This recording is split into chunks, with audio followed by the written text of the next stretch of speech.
Comscore नुसार आता isakal.com आहे देशातील नंबर 1 ची मराठी न्यूज वेबसाईट। प्रत्येक अपडेटसाठी isakal.com ला नक्की भेट द्या।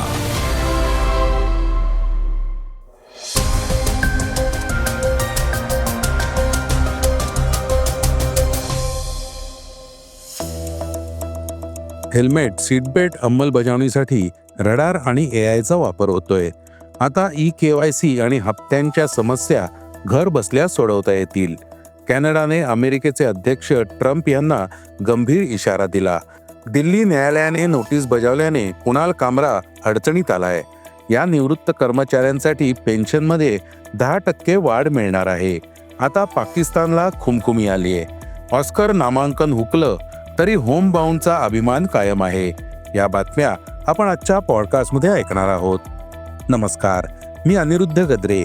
आज 25 जानेवारी वार रविवार। तुम्ही ऐकत आहात देशातील number 1 Marathi news website isakal.com चं पॉडकास्ट। पॉडकास्टची पहिली बातमी आहे परिवहन विभागाची। राज्यातील रस्ता सुरक्षेच्या वाटेवर सकारात्मक प्रगती होतीये। परिवहन विभागाने हेल्मेट आणि सीट बेल्टच्या अंमलबजावणीसाठी रडार आणि AI तंत्रज्ञानाचा वापर सुरू केलाय। याचा थेट परिणाम अपघात आणि मृत्यूंमध्ये दिसून येतोय।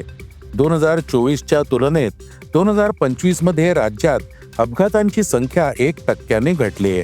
राज्यातील रस्ता अपघात आणि मृत्यूंची आकडेवारी पाहता 2024 मध्ये 36,118 अपघातात 15,715 जणांचा मृत्यू झाला होता। गतवर्षी 2025 मध्ये ही संख्या 36,450 अपघात आणि 15,549 मृत्यूंपर्यंत खाली आली। अपघात वाढूनही अपघाती मृत्यूची संख्या कमी झाली आहे। विशेषतः मुंबई पुणे एक्सप्रेसवेवरील प्रवास सुरक्षित झालाय। 2024च्या 74 अपघातात 90 मृत्यू होते, तर 2025 मध्ये 60 अपघातात फक्त 68 मृत्यू झाले। यामुळे 14 अपघात आणि 22 मृत्यूंनी घट झाली। या जिल्ह्यात अपघातात मोठी घट दिसून येते। परिवहन विभागाच्या उपाययोजनांमुळे अनेक जिल्ह्यात मृत्यूच्या संख्येत लक्षणीय घसरण झाली आहे। महाराष्ट्र रस्ता अपघात आणि मृत्यूमध्ये देशात 3ऱ्या क्रमांकावर आहे। या संख्येत आणखी घट करण्यासाठी परिवहन विभागाने 2030 पर्यंत 50% कपात करण्याचं उद्दिष्ट ठेवलंय। पॉडकास्टची दुसरी बातमी आहे मुख्यमंत्री माझी लाडकी बहीण योजनेची। महाराष्ट्र सरकारच्या महत्वाकांक्षी मुख्यमंत्री माझी लाडकी बहीण योजना अंतर्गत KYC तांत्रिक समस्या आणि प्रलंबित हप्त्यांबद्दल महिलांच्या चिंता आता दूर होतील। महिला आणि बालविकास मंत्री अदिती तटकरे यांनी तक्रारींचं निवारण करण्यासाठी 181 हेल्पलाईन नंबर सुरू करण्याची अधिकृत घोषणा केली आहे। राज्य सरकारच्या मुख्यमंत्री माझी लाडकी बहीण योजनेच्या लाभार्थ्यांना काही काळापासून तांत्रिक समस्या येत आहेत। त्यांना काही प्रमाणात दिलासा मिळाला आहे। महिला आणि बालविकास विभागाने स्पष्ट केलंय की ज्या महिलांना KYC प्रक्रिया पूर्ण करूनही योजनेचे फायदे किंवा मासिक हप्ते मिळाले नाहीत, त्या आता थेट 181 वर कॉल करून त्यांच्या तक्रारी नोंदवू शकतात।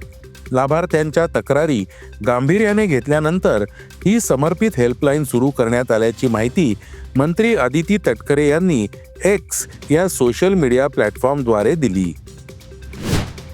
पॉडकास्टची तिसरी बातमी आहे कॅनडाची।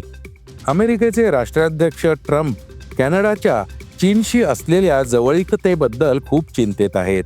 आता त्यांनी कॅनडाला एक गंभीर धमकी दिली आहे। एका पोस्टमध्ये त्यांनी म्हटलंय की जर कार्नी यांना वाटत असेल की ते कॅनडाला चीनसाठी ड्रॉप ऑफ पोर्ट बनवू शकतात, जेणेकरून चीन अमेरिकेत वस्तू आणि उत्पादनं पाठवू शकेल, तर ते खूप मोठी चूक करतायत। चीन कॅनडाला जिवंत खाईल, संपूर्ण गिळंकृत करेल। यामुळे त्यांचे व्यवसाय, सामाजिक बांधणी आणि जीवनशैली नष्ट होईल। जर कॅनडाने चीनशी करार केला तर अमेरिकेत प्रवेश करणाऱ्या सर्व कॅनेडियन वस्तू आणि उत्पादनांवर त्वरित 100% कर लादला जाईल। ट्रम्पच्या टॅरिफ धमकीला कॅनेडियन अधिकाऱ्यांनी लगेच सार्वजनिकरित्या प्रतिसाद दिला नाही, परंतु गेल्या आठवड्यात कॅनडाने कार्नीच्या चीन भेटीनंतर बीजिंगसोबत तत्वतः व्यापार करार झाल्याची घोषणा केली, ज्यामध्ये कॅनेडियन कृषी निर्यातीवरील कमी शुल्काच्या बदल्यात चिनी इलेक्ट्रिक वाहनांवरील टॅरिफ कमी करण्यात आलं. पॉडकास्टची चौथी बातमी आहे कुणाल कामराची. राजकीय व्यंग आणि तीक्ष्ण व्यंगासाठी ओळखले जाणारे विनोदी कलाकार कुणाल कामरा पुन्हा एकदा कायदेशीर वादाच्या केंद्रस्थानी आलेत. एकनाथ शिंदे यांची खिल्ली उडवणाऱ्या व्हिडिओवरून दिल्लीच्या रोहिणी न्यायालयाने त्यांना नोटीस बजावली आहे. दिल्लीच्या रोहिणी न्यायालयाने शिवसेनेच्या नेत्याने दाखल केलेल्या याचिकेवर सुनावणी करताना विनोदी कलाकार कुणाल कामरा यांना औपचारिक नोटीस बजावली आहे. अतिरिक्त सत्र न्यायाधीश वंदना यांनी 20 जानेवारी 2026 रोजी आदेश जारी केला.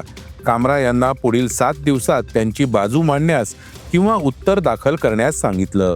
या प्रकरणातील पुढील सुनावणी आता 20 मार्च रोजी होणार आहे. पॉडकास्टची 5वी बातमी आहे केंद्र सरकारची. केंद्र सरकारने सरकारी जनरल इन्शुरन्स कंपन्या आणि राष्ट्रीय कृषी आणि ग्रामीण विकास बँकेच्या कर्मचारी आणि निवृत्ती वेतन धारकांच्या मूळ वेतन आणि निवृत्ती वेतनात सुधारणांना मान्यता दिली आहे. या व्यतिरिक्त केंद्र सरकारने रिझर्व्ह बँक ऑफ इंडियाच्या निवृत्त कर्मचाऱ्यांच्या मूळ पेन्शन कुटुंब पेन्शनमध्ये सुधारणा केली आहे.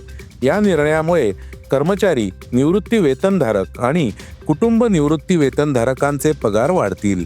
त्यांची आर्थिक सुरक्षा मजबूत होईल अशी अपेक्षा आहे. PSGIC कर्मचाऱ्यांसाठी पगार सुधारणा 1 ऑगस्ट 2022 पासून लागू होईल. पॉडकास्टची 6वी बातमी आहे क्रीडा क्षेत्रातून.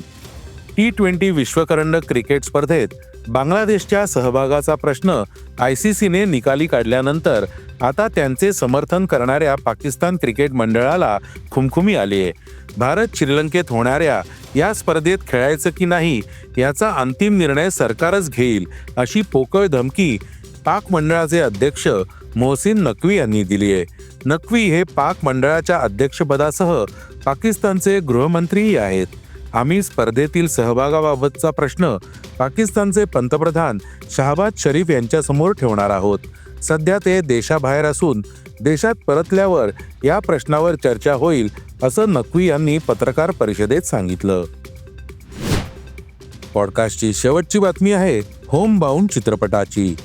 भारताची अधिकृत ऑस्कर प्रवेशिका असलेला होमबाउंड हा चित्रपट 98व्या ऑस्कर पुरस्कारांच्या अंतिम नामांकन यादीत स्थान मिळवू शकला नाही.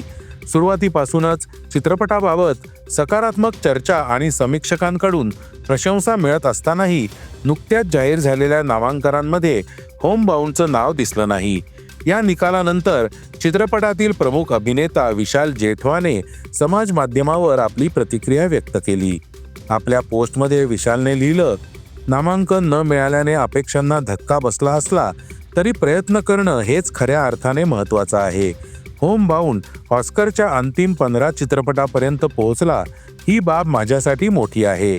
ऑस्कर सारख्या प्रतिष्ठित व्यासपीठाशी चित्रपटाचं नाव जोडलं जाणं हे आपल्या कल्पनेपलीकडचं आहे. याच पोस्टमध्ये विशालने दिग्दर्शक आणि निर्मात्यांचे आभार मानलेत. हे होतं isakal.comचं पॉडकास्ट, अर्थात सकाळचं पॉडकास्ट. उद्या पुन्हा भेटूयात. हे पॉडकास्ट तुम्हाला कसं वाटलं जरूर कळवा. त्याला रेटिंग द्या आणि इतरांना रेकमेंड करा. धन्यवाद. Script and research by Vrushal Karmarkar.